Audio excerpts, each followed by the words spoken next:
So the first thing we're going to do here in this challenge for you guys is I want you to create the coin pickup system.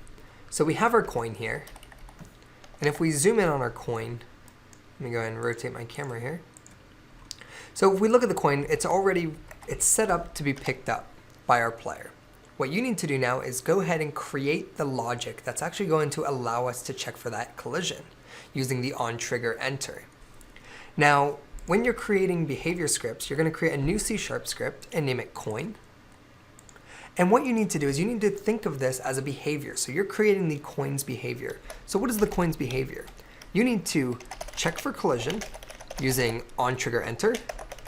So onTrigger. And then you need to check if it's the player. Check if player collided with you. And then if it is the player, what do you need to do? You need to tell the player, hey, here's the coin.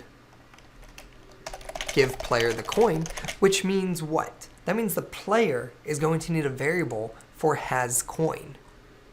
And it's going to need to be public so that the coin script can communicate with the player. So here, variable for has coin.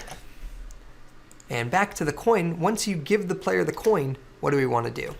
We need to destroy the coin to give the illusion that you picked it up. Now, before we go any further, there's one more thing you should do. You want to check to see if the user pressed E to pick up the coin. So how do we do that? Well, you're going to check for the collision. You're going to use one of the onTriggers. You're going to check if the player, within checking if the player, go ahead and check for E key press. And then give the player the coin, destroy the coin. And you should be good to go. If you want, as an added bonus, there is a coin pickup sound.